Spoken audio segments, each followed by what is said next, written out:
tal amigos? Bienvenidos a un episodio más de La Biblia bajo los lentes. Estoy muy contento y ansioso de hacer este video.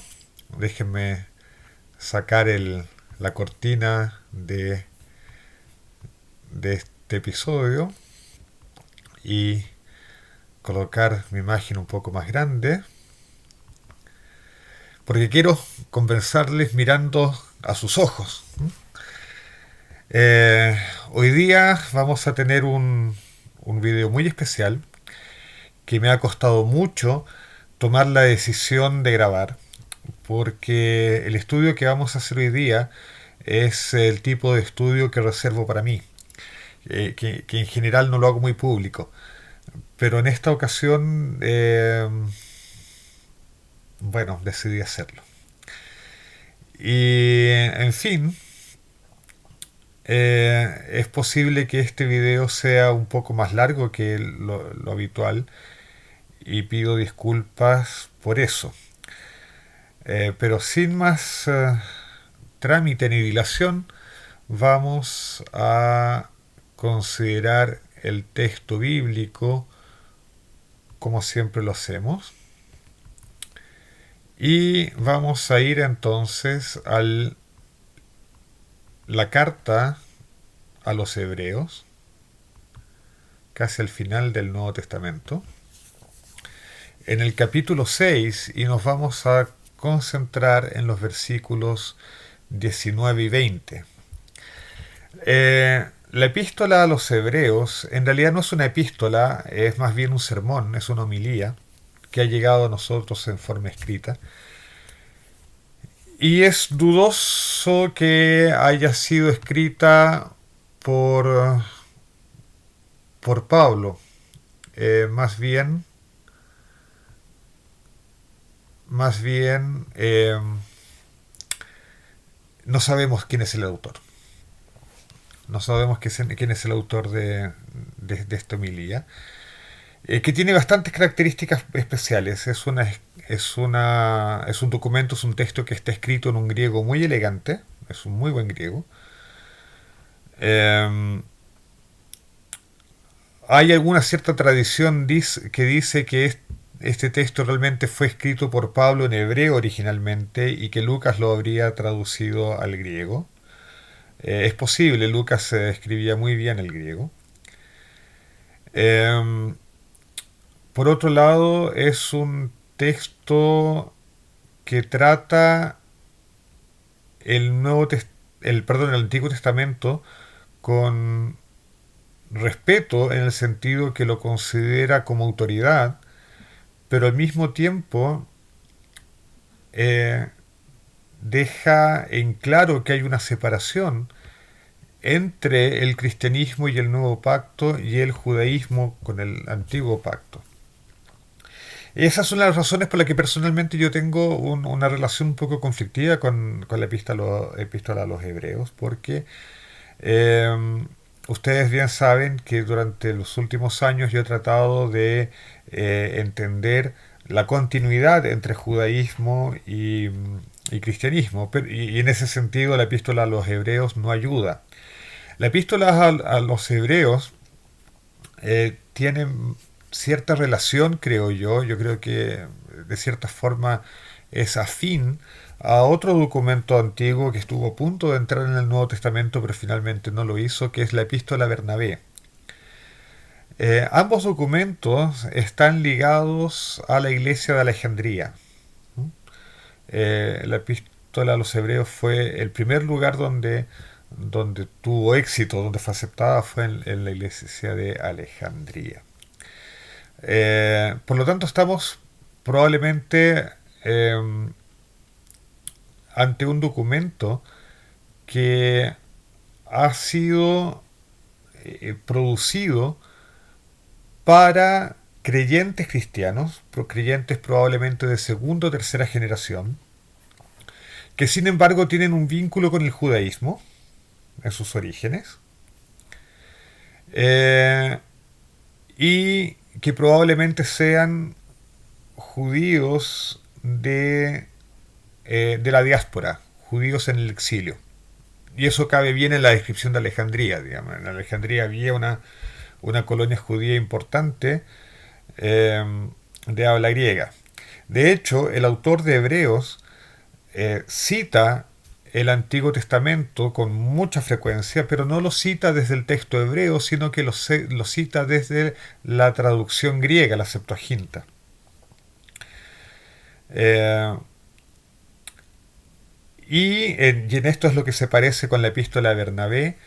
Eh, Intenta interpretar los, los textos del Antiguo Testamento, los textos de la Torá, no de manera literal, pero sino espiritualizándolos, de cierta forma alegorizándolos. Y esa es una afinidad que tiene con la carta de Bernabé en mi modesto modo de ver, a pesar que debo confesar con vergüenza que hace ya un buen rato que no le dedico suficiente tiempo a los padres apostólicos, en especial a la epístola de Bernabé. En fin. Entonces, nuestro texto es Hebreos 6, versículos 19 y en el 20 en realidad, que es un texto que es muy interesante, es muy alentador desde el punto de vista cristiano, pero sin embargo ha producido ciertos problemas en la iglesia adventista. Y también voy a hablar un poco de eso en este video. Pero sin más, vayamos al texto. El texto dice entonces en Hebreos 6, versículo 19, la cual se refiere a la esperanza puesta delante de nosotros. Es lo que dice el versículo anterior, que hay una esperanza puesta delante de nosotros, la cual tenemos como ancla del alma segura y firme, y que penetra hasta lo que está dentro del velo, a donde como precursor nuestro Jesús ha entrado por nosotros, constituido sumo sacerdote para siempre, según el orden de Melquisedec. ¿Ok? Entonces tenemos eh, una esperanza que es firme y segura, y dice el versículo 19 que penetra hasta lo que está dentro del velo. Una traducción un poco más literal del griego sería que penetra hasta lo más interior del velo, a donde también como precursor nuestro Jesús ha entrado por nosotros. Entonces la primera pregunta que surge es: ¿qué es eso que está dentro del velo o lo más interior del velo? Bueno, o incluso a qué velo se refiere. Bueno, aquí sin duda se refiere a los velos del santuario. Entonces para eso vamos a repasar brevemente, sin entrar en demasiados detalles, la estructura del santuario, del tabernáculo, del templo hebreo.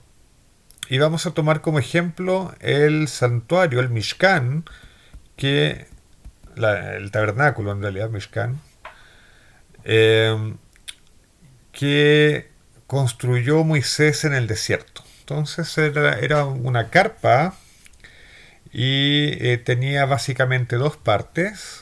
Una era el patio, el atrio, ahí lo estoy mostrando con el mouse, donde se hacían los sacrificios, y estaba la tienda propiamente dicha, el tabernáculo propiamente dicho, el Mishkan, que estaba separado del atrio por un velo. Ese es el primer velo. Y luego el interior, que estaba recubierto de oro, era de madera en el desierto, pero estaba recubierto de oro. Entonces tenemos aquí el primer velo que separa al santuario del patio. Y aquí tenemos un segundo velo que separa el santuario en dos departamentos: el lugar santo y el lugar santísimo. Y en el lugar santísimo estaba el arca del pacto, que contenía, entre otras cosas, las tablas de piedra con los 10 mandamientos. Ok, lo importante es que los sacerdotes podían entrar todos los días, y de hecho entraban todos los días a hacer su oficio en el lugar santo, pero en el lugar santísimo, donde se revelaba la presencia de Dios. Aquí vemos la manifestación luminosa de Dios, la Shekinah. Al lugar santísimo solamente podía entrar el sumo sacerdote una sola vez en el año, en ocasión del día de Yom Kippur. En realidad en Yom Kippur entraba varias veces al lugar santísimo, pero solamente ese día podía entrar allí. En fin, eso es rápidamente la estructura del santuario. Entonces tenemos dos velos, el primer y segundo velo. La pregunta es, ¿de qué velo estamos hablando en este versículo en hebreo? Bueno, todo indica que se está hablando del segundo velo, del que separa el lugar santo del lugar santísimo, y déjenme explicarles por qué.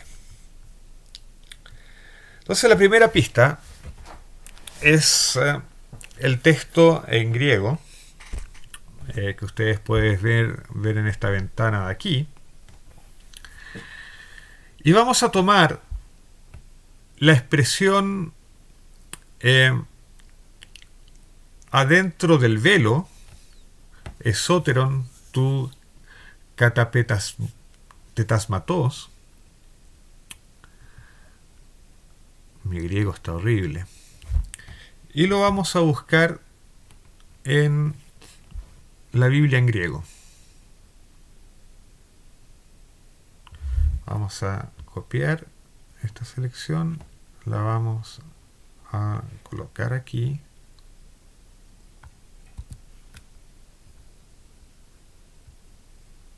No, vamos a hacer otra cosa. Esto es los programas en vivo.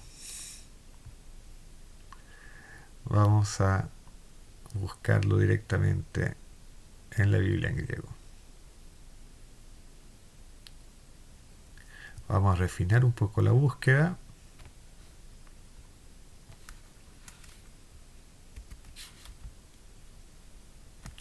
Y vamos a buscar entonces todas las ocasiones en que la frase esoteron tu katapetasmatos, es decir, al interior del velo, aparece en la Biblia en griego. Y en el Antiguo Testamento aparece 4 veces. La primera es en Éxodo 26:33, digo.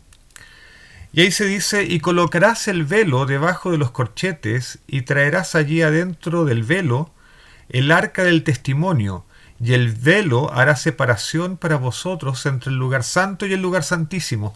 Entonces claramente aquí aparece la expresión adentro del velo, que es la misma expresión en griego que se usa en el libro de Hebreos, y se dice que adentro de ese velo iría el arca del pacto. Por lo tanto estamos hablando necesariamente del lugar santísimo. Y de hecho se dice que este velo hará separación entre el lugar santo y el lugar santísimo.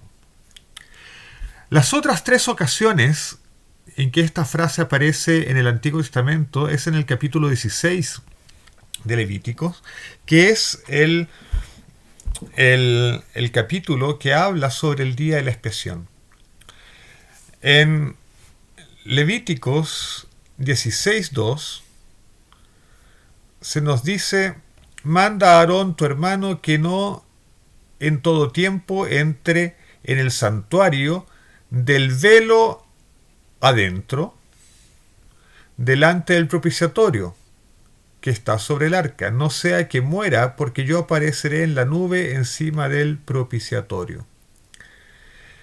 Cuando la traducción, la versión moderna dice que no entre en todo tiempo en el santuario del velo adentro, la Septuaginta usa la frase esoteron tu katapetasmatos, la misma frase usada en el libro de Hebreos. Más adelante, en el versículo 12, dice: luego tomará un incensario lleno de brasas de fuego de sobre el altar que está delante de Jehová. Tomará también sus 2 puños llenos de incienso aromáticos, bien molidos, y lo traerá adentro del velo. Y el versículo 13: y pondrá el incienso sobre el fuego delante de Jehová para que la nube del incienso cubra el propiciatorio. Aquí estamos hablando del ritual, de cuando el sumo sacerdote entraba al lugar santísimo eh, a interceder delante del arca del pacto, del propiciatorio. El propiciatorio es la tapa del arca del pacto. Perdón. Eh, y cuando dice que traerá el incienso, lo traerá adentro del velo, de nuevo la frase es esoteron tu catapetásmatos. La misma frase de Hebreos. Y en el mismo capítulo 16, versículo 15, dice: después degollará el macho cabrío de la oferta por el pecado, que es para el pueblo, y traerá su sangre adentro del velo, y hará con su sangre lo mismo que hizo con la sangre del novillo, rociándola sobre el propiciatorio y delante del propiciatorio. De nuevo estamos hablando del lugar santísimo, y de nuevo, cuando dice traerá su sangre adentro del velo, la frase en griego es esoteron tu catapetásmatos, la misma frase usada en el libro de Hebreos. Por lo tanto, en las 4 ocasiones en que la frase esoteron tu catapetásmatos es usada en la Septuaginta, las 4 ocasiones se refiere al lugar santísimo. Por lo tanto, volviendo a nuestro texto original, Hebreos 6, versículo 19, no cabe ninguna duda que el autor de Hebreos está hablando de entrar al lugar santísimo del santuario, en este caso el santuario celestial. Y se nos dice en el versículo 20 del capítulo 6 del libro de Hebreos, que allí, dentro del velo, es decir, al lugar santísimo, entró Jesús por nosotros como nuestro precursor, constituido sumo sacerdote para siempre según el orden de Melquisedec. Es decir, tenemos lugar santísimo, tenemos sumo sacerdote. Estamos hablando del ritual del santuario, pero en este caso el ritual del santuario celestial, y el libro de Hebreos está diciendo que Jesús entró al santuario celestial, al lugar santísimo, como sumo sacerdote según la orden de Melquisedec. Ok, esto es un problema en la teología adventista, porque la teología adventista usualmente coloca a Jesús luego de su ascensión en el lugar santo y lo coloca en el lugar santísimo solamente después de 1844. Por lo tanto, este versículo y esta lectura que le hemos dado es un problema, y de cierta forma o ha sido considerada herética en, en, en la historia de la Iglesia. De hecho, ha habido muchos problemas por este versículo en la historia de la Iglesia. Pero desde el punto de vista del lenguaje y desde el punto de vista de la exégesis, no existe duda. El versículo está hablando de Jesús entrando en el lugar santísimo del santuario celestial. Y esto concuerda con el testimonio de todo el Nuevo Testamento, que coloca a Jesús a la diestra del Padre, es decir, en el lugar santísimo, no existe otra posibilidad, luego después de su resurrección. Entonces, vamos a mostrar eso, porque yo no quiero que me crean. Vamos a buscar en la versión Reina Valera, que es la que normalmente usamos.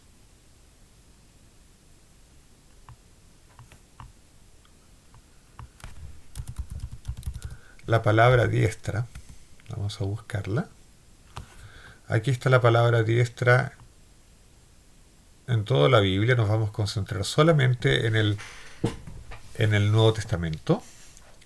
Vamos a comenzar con el libro de Marcos. En su último capítulo, en el capítulo 16, versículo 19, dice así: Así pues, el Señor Jesús, después de hablar con ellos, fue recibido arriba en el cielo y se sentó a la diestra de Dios. Se sentó a la diestra de Dios. En Hechos, en el capítulo 7, versículos 55 y 56, cuando Felipe da su discurso, perdón, Felipe no, Esteban, cuando Esteban da su discurso antes de ser apedreado, él dice así: empero él, este es el relato, ¿no es cierto? Empero él, estando lleno del Espíritu Santo, miraba fijamente en el cielo y vio la gloria de Dios y a Jesús puesto en pie a la diestra de Dios. Y dijo: he aquí veo abiertos los cielos y al Hijo del Hombre puesto en pie a la diestra de Dios. Entonces Esteban ve a Jesús a la diestra de Dios. En el libro de Romanos, Pablo, y esto es muy importante porque esta es una carta auténtica de Pablo, en el capítulo 8, versículo 34 dice: ¿quién es el que condena? Cristo Jesús es el que murió, más aún el que fue levantado de entre los muertos, el que está a la diestra de Dios, el que también intercede por nosotros. Y nuevamente Pablo coloca a Jesús a la diestra de Dios en su tiempo. Gálatas no va a ser de mucha ayuda. Efesios, en realidad. Efesios, capítulo 1, versículo 20, dice que la potencia, la fortaleza que obró en Cristo cuando lo levantó de entre los muertos y lo sentó a su diestra en las regiones celestiales. Es Dios el que obró en Cristo, es Dios el que levantó a Cristo de entre los muertos. De hecho, ojo, para Pablo, Jesús no resucita por sí mismo, es Dios el que lo resucita. Cierre paréntesis. Y Dios sentó a Cristo, a Jesús, a su diestra en las regiones celestiales.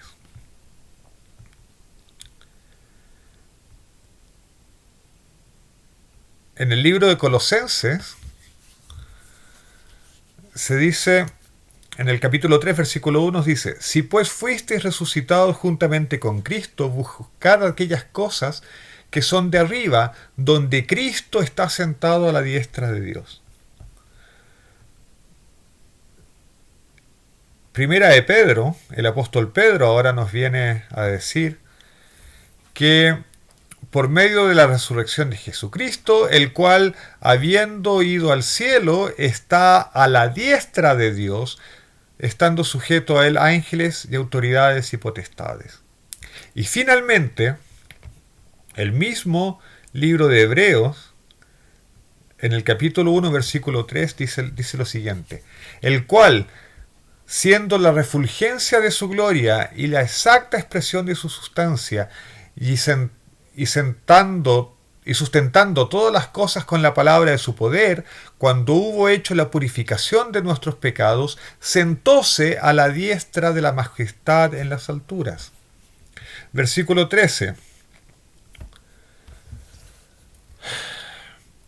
Perdón, el versículo 13 no nos ayuda mucho. Capítulo 8, versículo 1. Lo principal, pues, entre las cosas que decimos es esto: tenemos un tal sumo sacerdote que se ha sentado a la diestra del trono de Dios, de la majestad en los cielos. A la diestra del trono de la majestad en los cielos. Ahí está sentado Jesús. Es decir, en todo el Nuevo Testamento, Jesús es visto desde la resurrección sentado a la diestra del Padre, a la diestra de la majestad, a la diestra del trono de la majestad. Y eso no puede ser otra cosa que el lugar santísimo. Porque es ahí donde está el trono de Dios, que es el arca del pacto en realidad. En fin.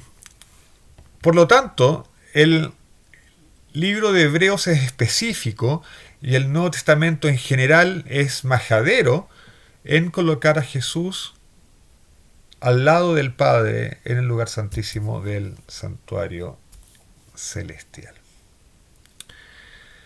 Entonces estamos en un problema y el comentario bíblico adventista lo sabe. El comentario bíblico adventista, que tengo aquí en papel, pero se los voy a mostrar aquí en formato digital. El comentario bíblico adventista discute acerca del velo, de cuál de los dos velos del santuario está siendo citado aquí. Y hace una larga digresión acerca de eso. Pero yo no voy a leer el comentario bíblico adventista entero. Solamente me voy a concentrar en 3 puntos que el comentario coloca como alternativas de interpretación. Dice así: a continuación, hay 3 posibles explicaciones de la expresión dentro del velo, todas las cuales concuerdan con la posición de la Iglesia Adventista del Séptimo Día acerca del tema del santuario. 1. El velo significa la cortina divisoria entre los lugares santo y santísimo, pero Pablo está hablando de la entrada de Cristo dentro del lugar santísimo del santuario celestial para dedicarlo, junto con el resto del santuario, cuando asumió su ministerio de sumo sacerdote. Esa dedicación está mencionada en Daniel 9:24 y se simboliza con el ungimiento del santuario terrenal después de que fue edificado. 2. En Hebreos 6:9, Pablo deja sin definir la palabra velo, pues su propósito es llamar la atención no al velo, sino a lo que está dentro o detrás del velo, a saber, el lugar donde Cristo ministra, nuestro sumo sacerdote. En otras palabras, Pablo se está usando la palabra velo no en términos de una explicación técnica o detallada de la estructura del santuario celestial, sino como una figura,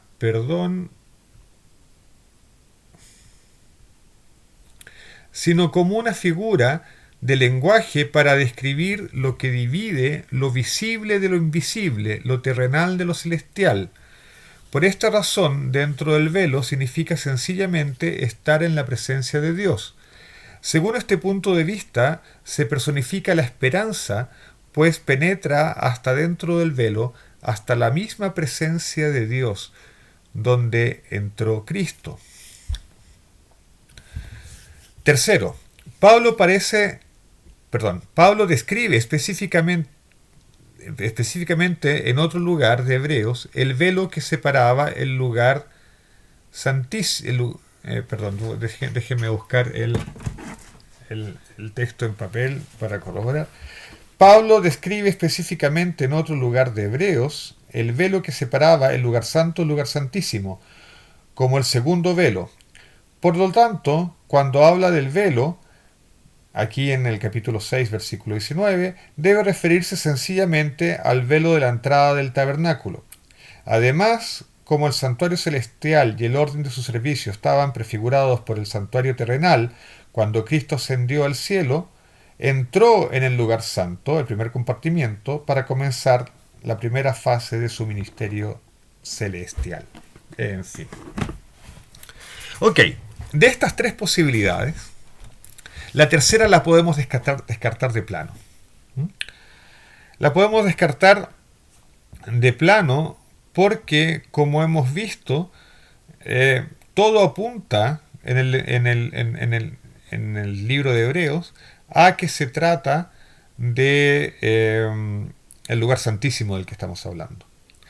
Y por otro lado, existe una diferencia metodológica entre el autor de Hebreos y, y la teología adventista. La teología adventista, cuando estudia el santuario y cuando rescata enseñanzas a partir del santuario, lo hace por analogía, mientras que el autor de Hebreos, cuando extrae enseñanzas del santuario terrenal, lo hace por contraste. Para él existe un contraste entre el santuario celestial y el santuario terrenal. Por lo tanto, la forma, la metodología de argumentación en la teología adventista y en el autor de Hebreos es distinta. Por eso no debemos sorprendernos que el uso de los elementos del santuario sea diferente en la argumentación tradicional adventista y en lo que encontramos en la epístola a los Hebreos. Ok. Yo espero que esto no sea tomado como arrogancia. Yo quiero proponer una vía distinta, una cuarta vía de interpretación, que puede ser hasta cierto punto afín a algunas de las que expone el comentario bíblico adventista, pero creo que es distinta.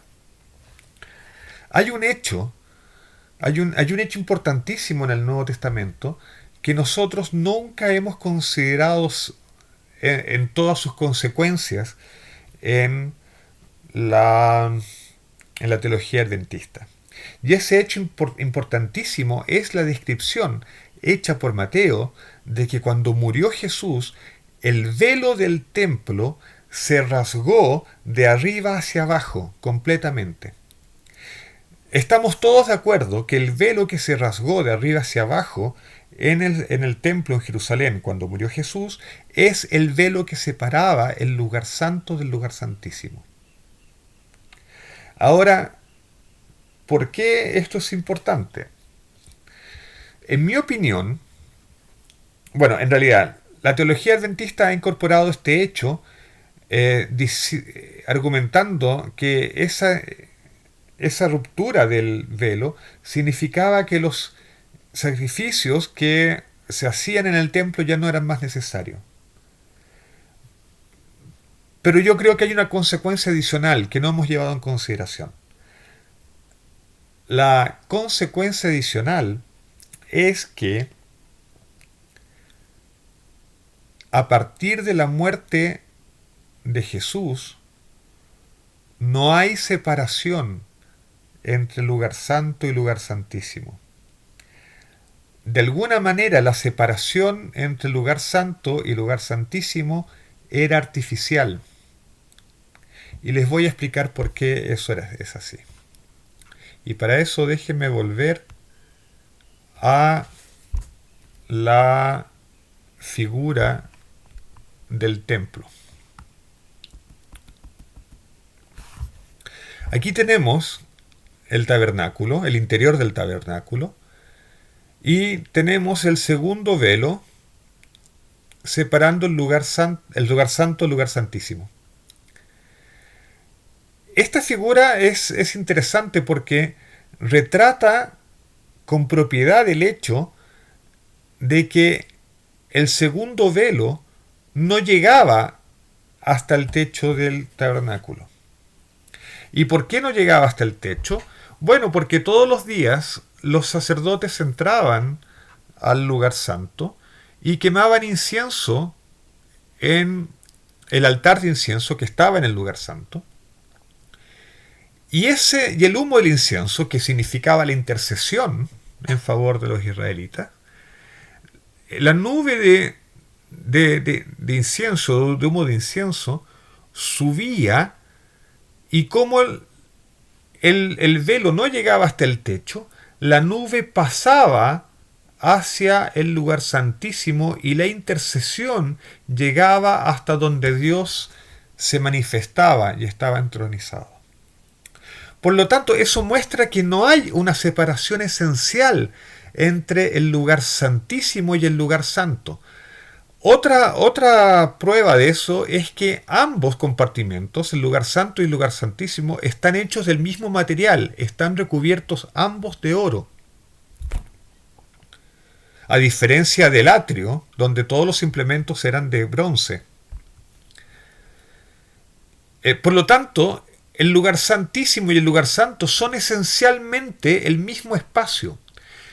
Y la única razón por la que hay un velo es para que los sacerdotes no queden expuestos, directamente expuestos a la gloria de Dios.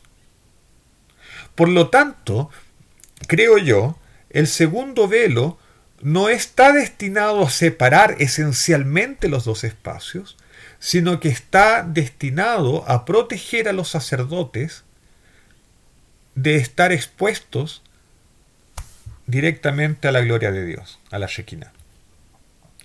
De hecho, incluso en el día de la expiación, cuando el sumo sacerdote entraba al lugar santísimo, no podía entrar desprotegido. Él tenía que entrar rodeado de una nube de incienso, porque ni siquiera Aarón, en su altísimo grado espiritual, no podía estar directamente delante de la presencia de Dios.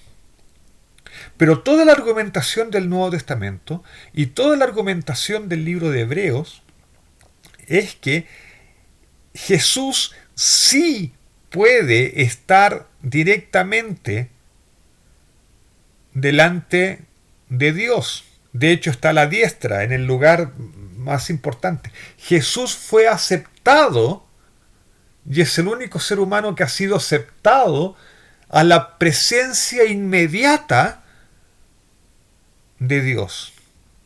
Por lo tanto, no tiene sentido que haya una separación, que haya una cortina separando a Jesús de Dios, porque Dios aceptó a Jesús en su inmediata presencia. Por lo tanto, el velo que hacía separación entre ambos compartimentos del santuario no tiene más sentido en el santuario celestial. Y esto no tiene nada que ver con la fecha de cuando comienza el día de la expiación. Eso es otro cuento. Es solo que el hecho de entrar al lugar santísimo en el santuario terrenal solamente sirve como metáfora cuando nos referimos al santuario celestial, porque en el santuario celestial no tiene sentido la existencia de separación entre el lugar santo y el lugar santísimo, porque Jesús fue acogido a la diestra del Padre. Ok, yo sé que esto está demasiado rápido, pero el video lo pueden ver muchas veces. Ok. Entonces, con esta perspectiva, vamos a volver a leer Hebreos 6, versículos 19 y 20. Acuérdense que tenemos una esperanza. ¿Cuál es esa esperanza? Bueno, ya la vamos a ver. Lo que sabemos de esa esperanza, según el versículo 19, es que es ancla del alma, es segura y firme y penetra hasta lo que está dentro del velo, a donde como precursor nuestro Jesús ha entrado por nosotros, constituido sumo sacerdote para siempre según el orden de Melquisedec. Ok, fíjense que Jesús entra a la presencia inmediata de Dios no solamente por nosotros, o sea, no solamente como nuestro intercesor, sino que entra como precursor nuestro. Eso quiere decir que Jesús está en un lugar donde se espera que nosotros estemos también en el futuro. ¡Ajá! Y esto lo que está diciendo es que Jesús asegura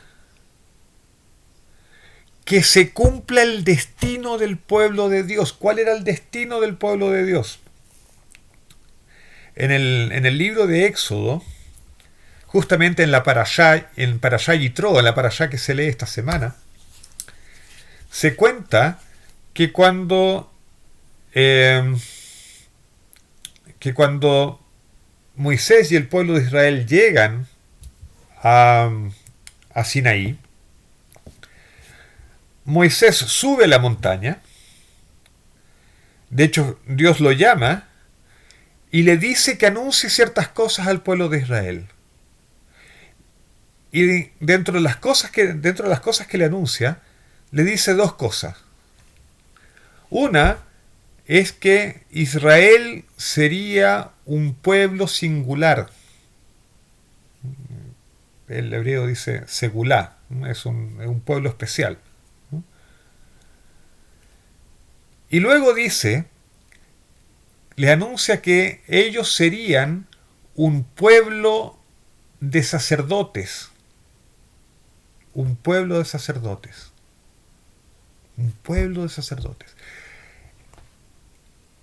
El ideal de Dios es que Israel se transforme en un pueblo de sacerdotes. Y los sacerdotes interceden entre el hombre y Dios. Los sacerdotes entran al santuario.